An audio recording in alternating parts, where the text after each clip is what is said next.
Hi everyone, আজ একটা look তৈরি করব, তো বসে পড়েছি। আজকে এমনি রেগুলার লাইফস্টাইল সেভাবে কিছু শেয়ার করছি না। তো আজকে একটা শাড়ি লুক তৈরি করছি। তো আমি হাতে তো চুড়ি টুড়ি এসব পরা কমপ্লিট হয়ে গেছে, তো জাস্ট এবার লুকটা তৈরি করছি। তো সেটাই তোমাদেরকে শেয়ার করব। আমি কোনো মেকআপ আর্টিস্টও না, এমনি সাজগোজ করতে কেনা ভালোবাসি। ক্লিনিং, টোনিং, এবার ময়শ্চারাইজিংটা হবে। ক্লিনিং টোনিংটা আমার আগেই কমপ্লিট হয়ে গেছে, যেহেতু বেশি টাইম নেই, তো সেক্ষেত্রে আমি ঝটপট করে দিচ্ছি।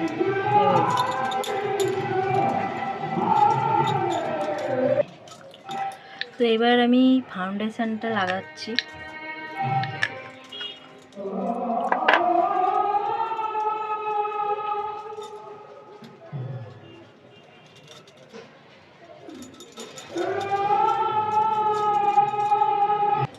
একদম লাইট মেকআপ করব, ওর জন্য একদম আমার যে স্কিন কালার অনুযায়ী আমার ফাউন্ডেশনের কালার।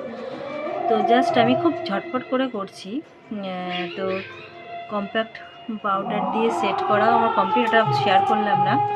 এবার আমি এখান থেকে আইশ্যাডো প্যালেট থেকে আমি একটুখানি জাস্ট এই কালারটা দিয়ে আমি একটু জাস্ট হাতে করেই, মানে যেহেতু আমার এখন টাইম নেই, তো আমি জাস্ট একটু করে হাতে করে আমি ঝটপট করে রেডি হয়ে যাচ্ছি।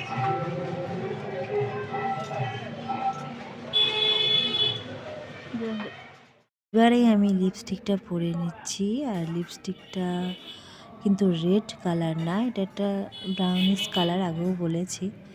তো চলো আমি ঠিকঠাক করে লিপস্টিকটা একটা সেট, কিন্তু এটা এই আলোতে, বিশেষ করে ক্যামেরাতে এরকম একটা মানে আসছে কালারটা, আসলে এটাইটা। তো চলো, মোটামুটি আমি কমপ্লিট। জাস্ট কাজলটা একটু করে নিই, একটুখানি ব্লাশ হাতে করেই লাগিয়ে নিচ্ছি, কারণ আমার আজকে এইসব বের করার মতো সময় নেই। জাস্ট একটুখানি লাগিয়ে নিচ্ছি। আমি খুব একটা বেশি মেকআপ ইউজ করি না, কিন্তু কখনো কখনো প্রয়োজন হয়, তো জাস্ট খুব কম্বিনেশনের মধ্যে রেডি হয়ে নিতে আমি পারি। তো সেটাই আমি এখানে দেখানোর জন্য আজকে লুকটা তৈরি করছি, যে খুব বেশি মেকআপ লাগবে না, কিন্তু সাজগোজ করা যায় অল্প মেকআপ দিয়ে, বা খুব ঝটপট কিছু করতে হলে। তো আমি এবার ইয়াররিং পরে নেবো। জাস্ট চুড়িগুলো তো পরাই হয়ে গেছে, হারটা আর আজকে পরবো না, এই হারটা তো পরেই থাকি। আর এই যে কানের পরে নিচ্ছি।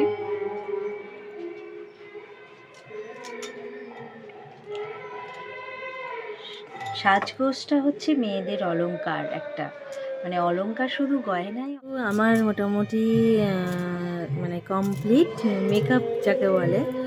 তো ওই যে ইয়াররিংটা, এই ইয়াররিংটা আমার নতুন না, এই ইয়াররিংটা আমার মোটামুটি 7-8 বছর আগেকার এটা ইয়াররিং, খুব পছন্দের ইয়াররিং। তাই আজকে অনেকদিন পর পরলাম, এটা বেশ বড়, এটা এমনি বড় আর দেখতেও ভালো, জাস্ট ওর জন্য কোনো হারটার পরলাম। আর এটা তো আমি পরি রেগুলারই, ওর জন্য কোনো কথা না। আর বড় ইয়াররিং পরলে পরে সবসময় হারটাকে তো অতটাও না পরলেও চলে না, তো সেক্ষেত্রে অনেকে পরে, এবার তাদের ব্যাপার, সেটা আমার আবার কেমন একটু লাগে, তো আমি ওটা পরি না, স্কিপ করে গেছি। যাজ্ঞা, এবার চুলটা আমি জাস্ট একটু ঠিক করে নেবো, আমি চুলটা ছেড়েই রাখবো, বাঁধবো না। তো চলো, ভেবেছিলাম একবারে রেডি হয়ে আসবো, তো আমি জাস্ট মেকআপ একটুখানি যা করলাম সেটা একটু দেখানোর জন্যে। পুরনো আমি অনেক কবারই পরেছি, যারা আমার অনেক দিনকার ভিউয়ার্স, এই আমার এই গ্রিন কালারের শাড়িটা অনেকবারই দেখেছে। তো আমি শাড়ি পরে লুকটা রেডি করে ফেলেছি। তো যদি ভালো লাগে লুকটা, লাইক, শেয়ার, কমেন্ট, সাবস্ক্রাইব করে পাশে থেকো।